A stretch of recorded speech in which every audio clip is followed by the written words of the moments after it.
ગામડાનો ધબકાર ચેનલના સૌ ખેડૂત મિત્રોને જય માતાજી. મિત્રો, આજે 8 ઓગસ્ટ હવામાનની વાત કરીએ તો મિત્રો મોડલોની સ્થિતિ અને આજે થોડા દેશી અનુમાન વિશે પણ જાણવી. મિત્રો, આપણી ગામઠી ભાષામાં આપણે જાણવું છે અને કોમેન્ટો દ્વારા પણ જાણવી. પહેલાં તમને મોડેલો વાળી વાત કરું તો મિત્રો, મોડેલોમાં અત્યારે ચોમાસું ધરી જે પૂર્વ શેડો અરુણાચલ પ્રદેશ હતો તે ફરી બંગાળની ખાડીમાં આવી ગયો છે. બીજું તો એ સ્થિતિમાં છે, પણ તે શેડો બંગાળની ખાડીમાં ફરી આવી ગયો છે. બીજા સર્ક્યુલેશન ઘણા છે તે બાજુ. અને IMD તો 7 દિવસ ગુજરાત માટે કાંઈ બતાવતું નથી. અને જે મોટો રાઉન્ડ આપણે જન્માષ્ટમી આજુબાજુનો જે એ હવે સોશિયલ મીડિયામાં એટલો બધો અપડેટ થઈ ગયો અને ફરી વળ્યો કે હવે આપણી બધી માનસિકતાઓ ત્યાં વળી જ ગઈ. હવે વચ્ચેમાં શું છે તો મોડેલો કોઈ એવો મોટો વરસાદ બતાવતા નથી ગુજરાત સૌરાષ્ટ્ર કચ્છમાં. ભેજની સ્થિતિ મોડેલો પ્રમાણે જોઈએ તો 850માં પશ્ચિમ કચ્છ ને પશ્ચિમ સૌરાષ્ટ્રમાં બતાવે છે આજથી સારી. અને દક્ષિણ ગુજરાતમાં 780માં થોડો ભેજ આવ્યો છે. 10 તારીખથી પૂર્વ મધ્ય ગુજરાતમાં આવવાનો ચારો એવો ભેજ ચાલુ થાય છે. ત્યાર પછીના દિવસો વધશે. કોઈ મોટી સિસ્ટમ ગુજરાત આવે એવું કોઈ IMD કે કોઈ મોડલ બતાવી નથી રહ્યું. આ 2-4 દિવસની વાત છે. આપણે મેન રાઉન્ડની પહેલાંની વાત છે.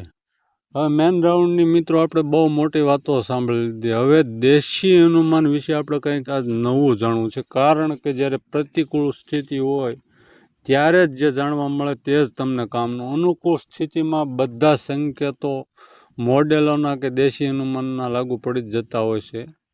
આપણે પ્રતિકૂળ સ્થિતિમાં આજે સમજવી કે દેશી અને ગામઠી ભાષામાં તમારા અનુભવો કોમેન્ટમાં લખજો. ભલે સાચી પડે કે ખોટી પડે તમારી આગાહી કે માહિતી, પણ નિસંકોચ કોમેન્ટ કરજો. આજે આપણે દેશી અનુભવ થોડુંક જાણવું છે.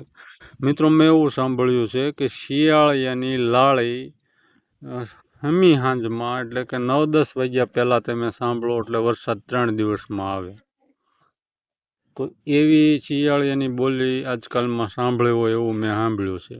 ત્યાર પછી ઘોંયરાનો અવાજ તે પણ સંભળાણો છે. બપિયાનો અવાજ કે એ અમારી વિસ્તારમાં નથી એટલે સાંભળેલું નથી. પછી કાકણ આર્યું જે બોલે તેનો અવાજ પણ સાંભળ્યો છે. પછી અલગ અલગ વિસ્તારોમાં અલગ અલગ નામ હોય.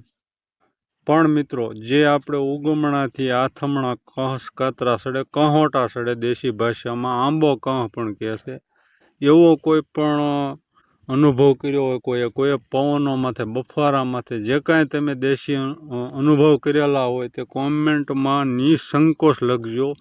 એવું નહીં માની લેવાનું કે સાચું પડશે ખોટું પડશે. ભલે મોડેલો અત્યારે નથી જ બતાવી રહ્યા, પણ મોડેલો પણ ફરી જાય એવી સંભાવનાઓ તો બને જ છે. ચારે બાજુ સક્રિય પરિબળો પણ છે અને તેની સામેના પ્રતિકૂળ પરિબળો પણ છે. પણ અને આપણે જે મેન રાઉન્ડ છે એની વિશે તો ઘણું જાણી લીધું સોશિયલ મીડિયામાં. ચારે બાજુ આ બધું એટલું બધું થઈ ગયું કે હવે એની વિશે વધારે કાંઈ ફારફેર છે ને એટલે એની વિશેની વાત કરીએ. પણ તમારા દેશી અનુભવ આજ ખાસ દેશી અનુભવ આ વચ્ચેની જે સ્થિતિ છે તેમાં શું કહેશે તે જ આજ ખાસ જાણવું છે. એટલે તમારો જે કાંઈ પશુ પક્ષી કશ કાતરા કોઈ ફૂલ ઝાડના કોઈ એના તમને કોઈ પણ અનુભવ હોય ટૂંકા ગાળા માટેના તે આજે કોમેન્ટમાં ખાસ જણાવજો. જય માતાજી.